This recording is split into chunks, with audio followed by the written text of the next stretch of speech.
What's up, guys? I am so glad to start this week off with some amazing news. We now have the $1.9 trillion stimulus package passed in the Senate over the weekend and is headed right now over to the House for their vote, which is more than likely going to pass in the House. Then we hope to see that this be signed by President Biden by the end of this week. It typically takes about 2 to 3 days to reach the president's desk after the House has voted on this bill, assuming that they vote in favor, of course. So Americans can potentially see $1,400 stimulus payments sometime next week being deposited into their accounts or either a physical check mailed to their address on file. But according to Senator Ed Markey of Massachusetts, he said that these $1,400 stimulus checks is nothing more than a down payment. Markey said that these are a down payment and more relief aid needs to be done for the American people that are struggling right now. Markey believes that reoccurring stimulus payments needs to follow after these stimulus checks. Markey said the American Rescue Plan is a life raft for millions of families, small business owners, and essential workers and will help prevent a disastrous wave of foreclosures, hunger, unemployment, and deaths. Markey said, "We need reoccurring payments and we will not stop until we pass at least a $15 federal minimum wage, and that includes abolishing the filibuster to ensure that we give our workers a raise." Sarah, President Biden says he expects these $1,400 stimulus checks to go out sometime this month. But Senator Ed Markey tells Western Mass News more has to be done to help struggling families. He says one check is not enough and reoccurring payments should be sent out to Americans. Direct cash assistance shouldn't be limited to just this latest check. We need recurring payments, and we need to expand the number of Americans who are able to obtain this tangible benefit. And Senator Markey is right. The American people need this. They deserve this. And every member in the Senate actually agrees that minimum wage should be increased. The question is, increased by how much?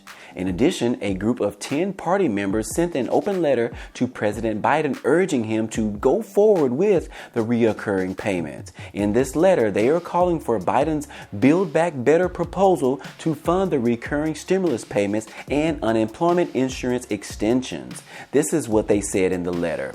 "We urge you to include reoccurring direct payments and automatic unemployment insurance extensions tied to economic conditions in your Build Back Better long-term economic plan. This crisis is far from over, and families deserve certainty that they can put food on the table and keep roofs over their heads. Families should not be at the mercy of constantly shifting legislative timelines and ad hoc solutions." The Democrats want minimum wage to be increased to $15 per hour, and the Republicans have called for it to be increased to $10 per hour. Both options would meet the target by 2025, but there could be compromise in order to get this thing done. Congress could operate like normal people and just meet in the middle at $12.50 per hour, but we know that Congress is a special group of people, so I would just assume that the Democrats would give in and take the option to raise the minimum wage to $10 per hour instead.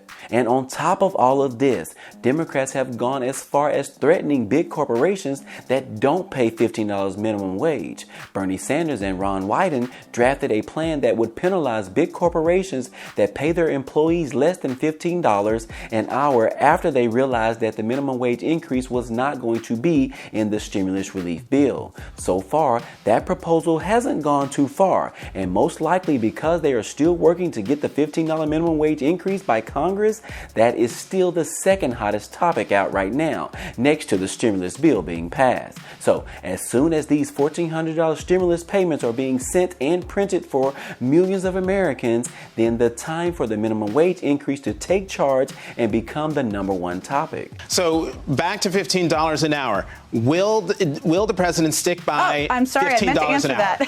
Yes. Yes, absolutely, yes. Jonathan. Sorry, I had so much to say. The president believes that people who've been working hard People have been working hard, who have been trying to just make ends meet, should not be living at the poverty level. And he believes that the minimum wage should be raised to $15 an hour. There's been lots of reports out there, but I can assure you and your viewers, there's no negotiations happening right now about lowering that threshold that the president's involved in, that anyone in the administration is involved in. He is committed to raising it to $15, and he's going to work with members of Congress to find the right path forward and find the right vehicle to do that. I personally think that they will be raising it, but I just don't know exactly by how much. It is definitely over the timeline and raising it from the $7 right now to above $10 per hour. And once they do this, I will definitely keep you guys posted. Now, moving on, if you are eligible to receive the $1,400 stimulus payments that should be coming out next week, don't forget that all dependents are eligible for this round of stimulus checks as well. For the first and the second stimulus checks, qualified dependents were those that were under the age of 16 years old. But in this third stimulus bill, this would be the first time that dependents 17 years or younger and adult dependents would be eligible to receive the $1,400 stimulus payments.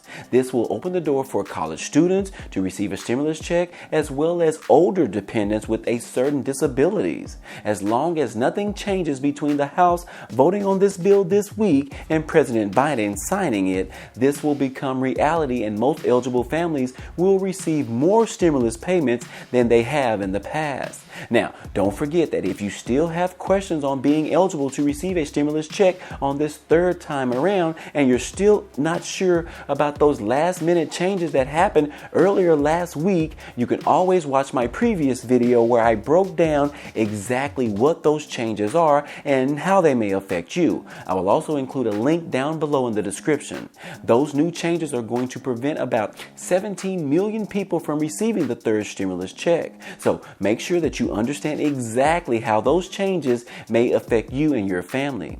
Also today, I have an update on the virus cases in the U.S. since we haven't had that in a while. So far, we have had 29.5 million cases with a little over 500,000 deaths in this country. And one number that I think that is really important, and most news stations don't really talk about it, is that 20.3 million people have actually recovered from having the virus. So as we can see that this virus is definitely deadly, no question about that. But it appears that about 70% of the people who get it are able to recover from it. But no matter what those numbers say, we still must take our hats off and pray for those families who have lost loved ones due to the virus. My heart especially and my family goes out to all of you who have lost loved ones. And with that being said, this has been your third stimulus check update news for today. If you enjoyed any of this information or found it to be useful, be sure to hit the like button for me. It definitely helps out a lot, and it also tells YouTube to share this video with others. And if you haven't already, hit the subscribe button for me so that you can be a part of this community, and hit the notification bell to be notified of each new video. Again, hey, I appreciate you guys stopping by and watching, and I hope to see you on the next video.